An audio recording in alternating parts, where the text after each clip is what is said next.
ameanzisha moyoni mwako. Umekuwa Mkristo tangu miaka mingi, bado hujamkiri Yesu Kristo. Wakati umewadia, Bwana anakuita. Sauli, Sauli, Sauli, Sauli. Mama mnaka ugoro, mama fulani, Bwana unaniuzi.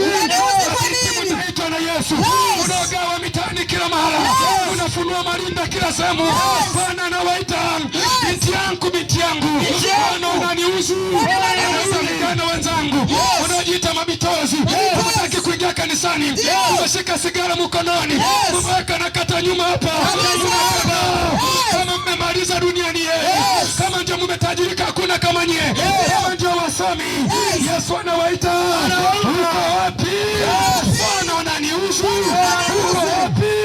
Bwana unaniuzi. Anaitwa Yesu Kristo. Huwa anaanzisha kazi na anamaliza.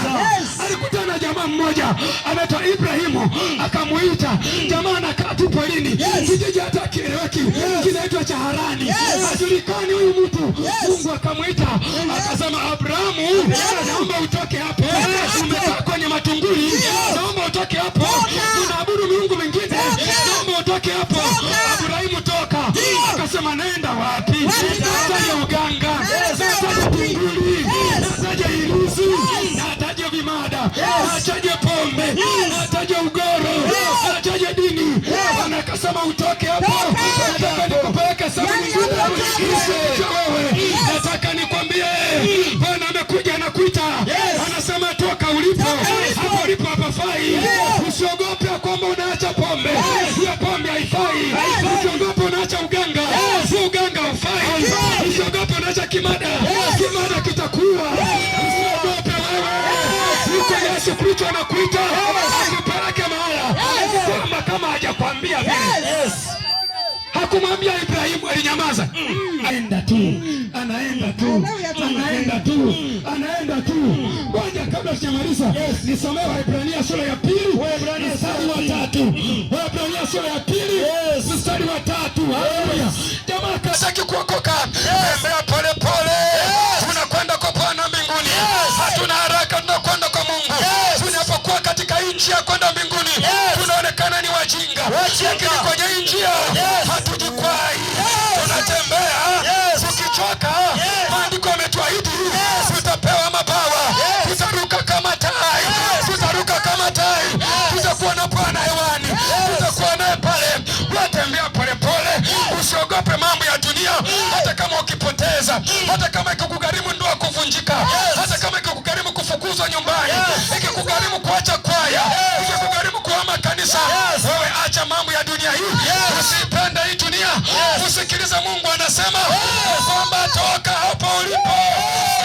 Kwenye uganga toka. Anakuita. Haleluya. Amen. Haleluya. Waebrania sura ya 2 na mstari wa 3. Tuambie. Waebrania sura ya 2 na mstari wa 3. Biblia imeandikwa kama ifuatavyo. Sisi mimi na wewe watu wa Chunyu, tutapataje kupona tusipojali wokovu mkuu namna hii? Anasema mimi na wewe tutapataje kupona kama hatujali wokovu mkuu namna hii? Hebu piga picha wa maisha yako. Angalia vile ulivyo. Unafanana na Sauli aliyekuwa muuaji. Unafanana na Rahabu aliyekuwa mchezaji. Akaingia gharama, akaenda kumtoa. Akaitwa zamani. Wokovu ni wa bure umeletwa. Umeletwa ili kumtoa mtu kwenye matatizo, kumpeleka kwenye neema. Kwa sababu wokovu ni kuhama kutoka kwenye giza kwenda kwenye nuru.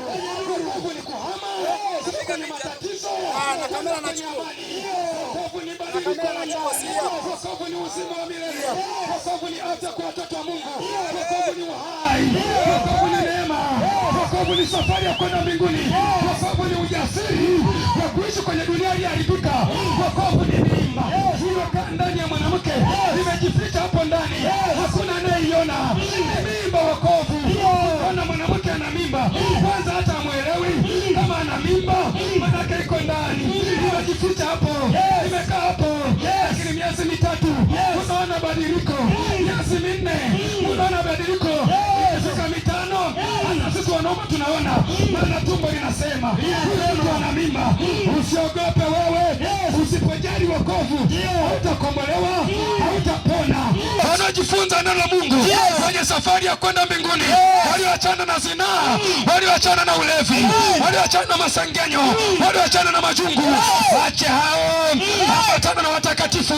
Watakatifu sio wengi, ni wachache. Ndivyo Biblia inasema, watakatifu wachache walioko duniani ndio walio bora, na mimi napendezwa nao. Achana na walio wengi wanaovuta sigara, achana na walio wengi wanaokula ugoro, achana na walio wengi ni Wakristo wana ndoa mbili, achana na walio wengi ni Wakristo ni wasengenyaji, achana na walio wengi, jiunge na wachache. Wachache tuko hapa, jiunge na wachache, wachache tuko hapa.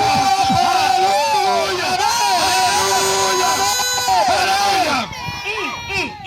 Wanamngojea Bwana hawatakupotea, wakionekana wajinga hawatapotea. Kwa nini? Kwa sababu, nisikilize, neno la msalaba kwa wanaopotea ni upuuzi, lakini kwetu sisi tunaokolewa ni nguvu ya Mungu, nguvu dhidi ya wachawi, nguvu dhidi ya uovu, nguvu dhidi ya dhambi, nguvu dhidi ya vishawishi.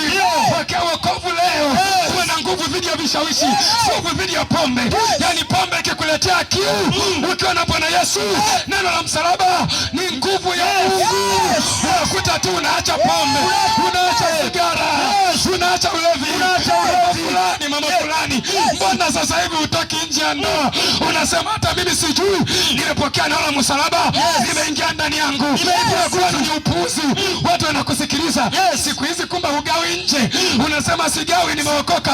Watu wanakuangalia, kumbe siku hizi ufanye hivi, unasema mimi nimeokoka. Wanaona ni mjinga, umechelewa. Ni mjinga, umechelewa, umepoteza. Lakini mpaka saa 10 kengele ya kurudi ikipiga usingizi kwisha. Akija nyumbani mtoto anakusumbua, anakusumbua, ni mkorofi, naona jisifia, kitoto hiki ni kitundu, kumbe ujui shuleni kililala, kina mapepo mengi, mapepo mengi. Tutapataje kupona sisi? Tunapataje kupona? Tunapataje kupona kama hatujali wokovu? Tunaleta matatizo watoto kwenye madhabahu, na saa hiyo hiyo tunaenda kwa Kalimanzira. Tunaleta matatizo watoto kwenye madhabahu, saa hiyo hiyo tupo kwenye mpimage, tuko kwenye pombe, tunapima, tunabuya pombe kama hatuna akili nzuri. Tunapataje kupona sisi? Unaleta ndoa yako kanisani, saa hiyo hiyo na mke mwingine. Tutapataje kupona sisi? Unajitaja ni Mkristo, lakini ni Mkristo wa kanisani. Kwenye hii mitaa ya kanisani wewe ni Mkristo, lakini ukivuka hatua moja hata si Mkristo. Kwanza hata Wakristo wenzako unawatia aibu. Mimi ningekujua kama ni wewe una Ukristo wa kinyonga, ningesema mpumbavu, mjinga, ningesema pole. Hata wewe kuona una akili, kumbe ni mpumbavu. Hata wewe kuona una akili, kumbe ni mpumbavu. Wewe ni sawa na kahaba anayemsifia mume wake ya kwamba mume wangu ni mzuri, nakupenda. Hata wewe, tema mate, wanatutia aibu.